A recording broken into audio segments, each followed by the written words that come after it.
Hola, ¿qué tal?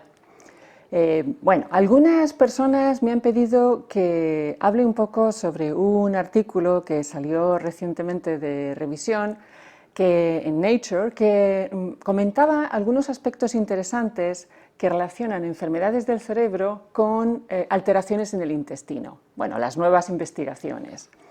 Y bueno, estas investigaciones están evidentemente ahora muy en boga por una razón muy sencilla, porque es mucho más fácil cambiar las bacterias del intestino que cambiar la cabeza, claramente.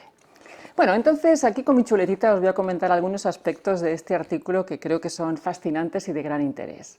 Bueno, en primer lugar comentaros que los primeros análisis que se hicieron que relacionaban alteraciones en la microbiota intestinal, es decir, en toda la flora intestinal, ese conjunto de bacterias, levaduras, virus, hongos que tenemos en el intestino, que están alojados en una inmensa cantidad y que pertenecen a especies distintas.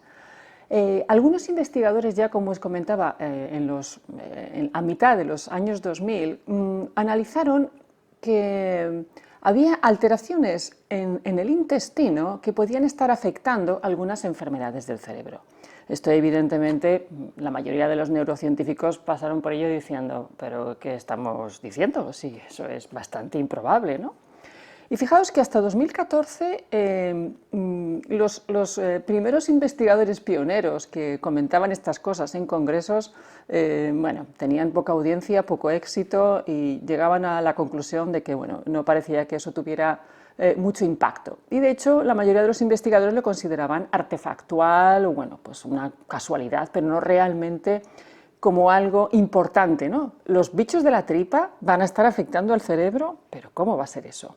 Sin embargo, fijaos que ya en 1817, James Parkinson, bueno, os sonará Parkinson, ¿verdad?, de la enfermedad de Parkinson, comentaba que en un caso de un investigador, de un paciente que tenía temblores y presentaba un cuadro pues como de, bueno, de síntomas típicos de Parkinson, es decir, esta sensación de temblores, esta sensación de pérdida de la coordinación motora, de fragilidad muscular. Cuando Parkinson lo analizó con detalle y se puso a explorar su vientre, encontró que esa persona estaba bastante cargada, con lo cual decidió tratarle con un laxante durante 2 semanas y imaginaos los resultados. Esta persona mejoró mucho esos síntomas de temblores motores que tenía. Bueno, imaginaos, ya en 1817. En fin, en general, en relación con el Parkinson, evidentemente hay diferentes aspectos que hay que analizar en detalle, pero uno que suele ser muy común es precisamente esa relación entre síntomas tempranos y un problema de índole intestinal. Puede ser por estreñimiento, puede ser por inflamación intestinal, etc. Y en muchas personas que luego, posteriormente, desarrollan esta enfermedad, Parkinson, se encuentra que tienen muchas veces un inicio en problemas intestinales. Bien, esto ha llevado evidentemente a analizar muy en detalle en los últimos años en investigación cómo podría ocurrir esto, cómo podría ser el caso. Y en particular, fijaos que hay una hipótesis ahora muy en boga que dice que hay bacterias del intestino que podrían estar produciendo unas proteínas que podrían fomentar la agregación y formación de complejos de proteínas aberrantes muy típicas en Parkinson. A ver, os comento. La alfa-sinucleína es una proteína que se produce bueno, pues en las neuronas y tiene sus funciones en las neuronas.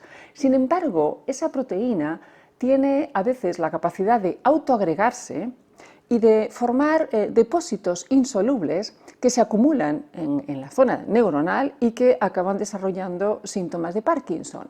Pues bien, los investigadores que analizan la microbiota intestinal indican que hay, como os decía, hay bacterias, una de ellas identificada es Escherichia coli, que podría producir una especie de proteína similar a la alfa-sinucleína y que eso podría a lo mejor fomentar esta agregación aberrante cuando se produce masivamente y formar estos agregados.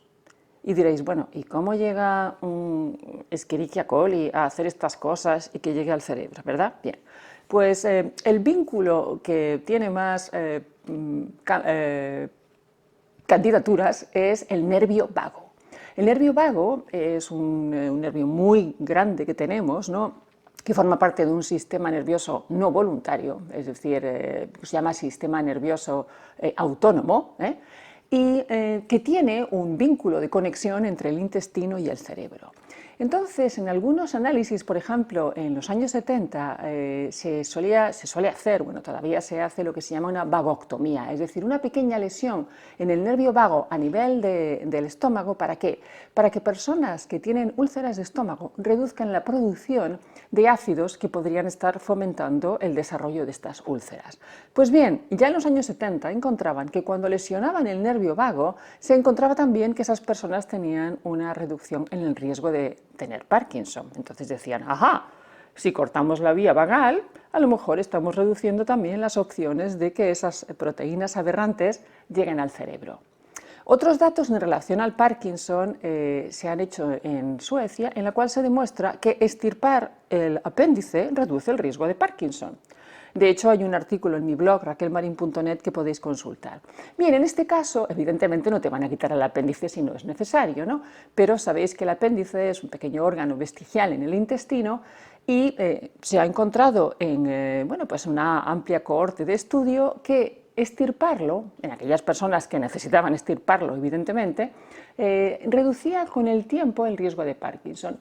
¿Y cómo lo explican? Lo explican porque este órgano vestigial podría ser, digamos, un depósito de proteínas aberrantes, y entonces extirparlo reduciría esa posibilidad de acumular esas proteínas aberrantes que de alguna manera podrían formar agregados y llegar hasta el cerebro para inducir síntomas de Parkinson. Así que bueno, habrá que seguirle la pista a este aspecto. Bien, ¿qué más? Bueno, pues evidentemente hay otras muchas enfermedades del cerebro y del sistema nervioso que cursan con esta patología relacionada con formación de proteínas agregadas aberrantes, ¿no?, como puede ser el Alzheimer, que también se está investigando, y la esclerosis lateral amiotrófica, la ELA. Bien, en el caso de la ELA, que comentan en el artículo, veréis, lo que se ha observado en el caso de la ELA, ya sabéis que es una enfermedad que también cursa con un deterioro progresivo de la movilidad, mayor debilidad muscular, etc. Bien, sin embargo, se observa que hay personas que progresan más rápidamente en esta enfermedad y otras que progresan más lentamente.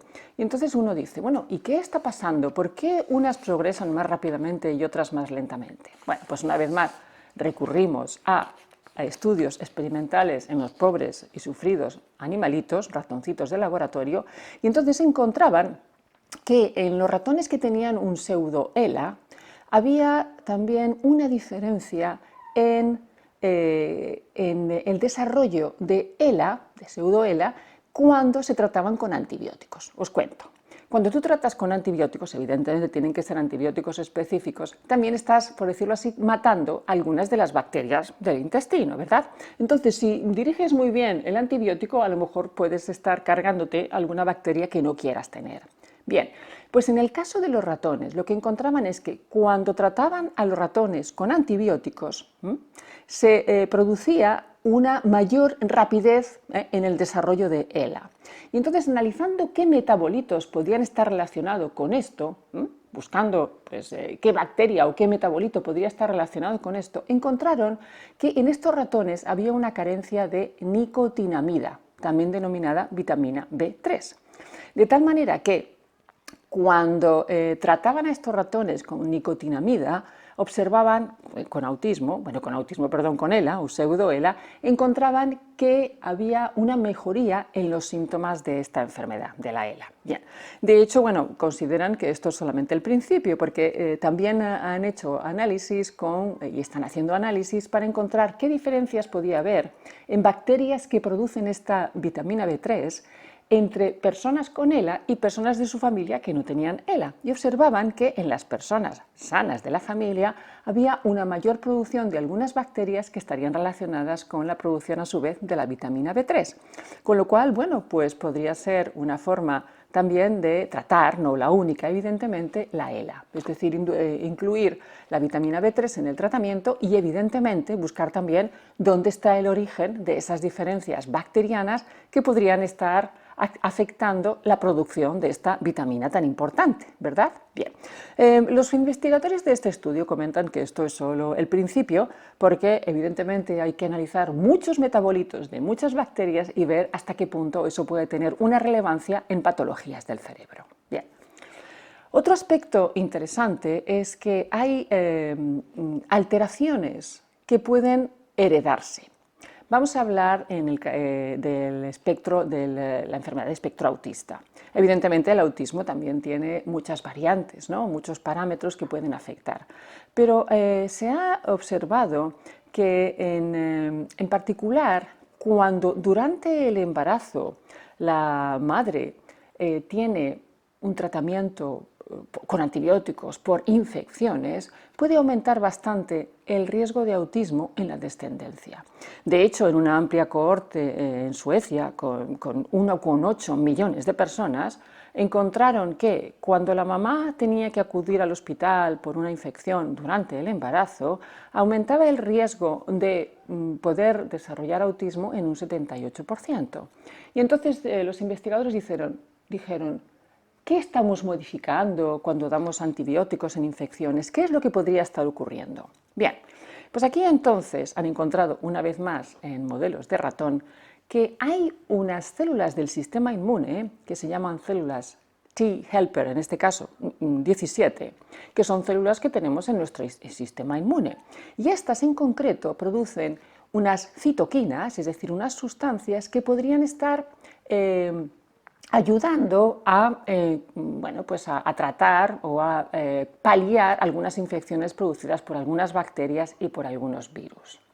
Pero bien, estas células producen lo que se llama esta citoquina, que se denomina interleuquina 17, que se ha observado que cuando están hiperactivadas esas células se produce mayor cantidad de interleuquina 17 que podría atravesar la placenta y llegar entonces al feto. Y eso podría estar también generando modificaciones en el desarrollo cerebral. Bueno, pues yendo un poquito más lejos en la investigación, se encontró que hay bacterias que se denominan bacterias segmentadas filamentosas que podrían estar hiperactivando a las células T17 y con ello aumentando la producción de interleuquina 17, de tal manera que cuando se ha tratado una vez más con antibióticos, específicamente con estas bacterias segmentadas, se ha observado que eso tenía algunos beneficios en ratones en relación al desarrollo de este espectro autista. Bien, yendo más lejos aún, en otras investigaciones se ha observado que los ratones con espectro autista, evidentemente son modelos experimentales, ¿no? Porque normalmente los ratones no tienen autismo, pero bueno, como sabéis en el laboratorio también inducimos síntomas similares. Bueno, pues en estos ratones con pseudoautismo se observó también que había una carencia de una bacteria en el intestino que se denomina Lactobacillus reuteri. Bien, de tal manera que cuando incorporaban un tratamiento de Lactobacillus reuteri en estos ratones, mejoraban los síntomas de autismo. De hecho, están haciendo ahora un análisis con una cohorte de 80 niños con autismo para ver si con el tratamiento con Lactobacillus reuteri, en un periodo de unos 6 meses, podrían mejorar algunos síntomas. Bueno, no deja de ser realmente interesante, pero evidentemente, una vez más, no es la panacea, sino que son simplemente análisis que demuestran que hay mucho aún por investigar en relación a la microbiota intestinal. Por último, fijaos que hay un estudio que indica que incluso las secuelas de un infarto cerebral podrían también tratarse con antibióticos para intentar mejorar algunas de estas secuelas, ¿no? ¿Cómo? Pues con los antibióticos estarías reduciendo la proliferación de bacterias que son poco beneficiosas y así mejorar esos síntomas después de un infarto cerebral. En definitiva, como veis, el amplio mundo que nos espera en neurociencia en relación al análisis de la microbiota intestinal es fascinante y enorme. Y evidentemente se ponen muchas esperanzas, aunque nunca será de una forma lineal. Son enfermedades que tienen muchos aspectos diferentes, pero sí hay un aspecto realmente interesante. Cuando tenemos fallos en el genoma, en nuestros propios genes, tan solo podemos encogernos de hombros y decir, bueno, pues, ¿qué le voy a hacer? Vine con ello, ¿no? Gracias a papá y a mamá me dieron muchas cosas buenas y también me dieron pues algún gen que no estaba bien.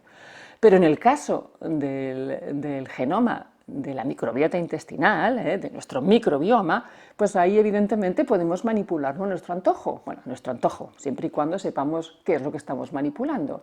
Es decir, que las terapias futuras podrían a lo mejor incluir, evidentemente, tratamientos de este microbioma, es decir, de este genoma prestado que tenemos ahí, pero que parece tener muchísima más influencia para la cabeza de lo que habíamos pensado en un principio. Y además os comentaré, por último, que hay muchos de estos aspectos que comento en mi libro Pon en forma tu cerebro. ¿Por qué? Porque podemos hacer mucho por nuestro microbioma. Evidentemente, el microbioma lo podemos modificar. Podemos generar una mejora microbiota dependiendo de lo que comamos, ¿no? En primera instancia, que aquí comento bastante, y también con nuestro estilo de vida. Fijaos, por ejemplo, que hacer ejercicio físico modifica nuestra flora intestinal, así como bueno, estar estresados. En fin, hay muchos aspectos que podemos de alguna manera mejorar en relación a nuestra microbiota intestinal y que, quién sabe, quizás de esa manera también estaremos reduciendo bueno, el riesgo de padecer algunas enfermedades del cerebro. Bueno, pues nada, espero que esto os haya resultado de interés y nos vemos en el próximo vídeo. ¡Hasta pronto!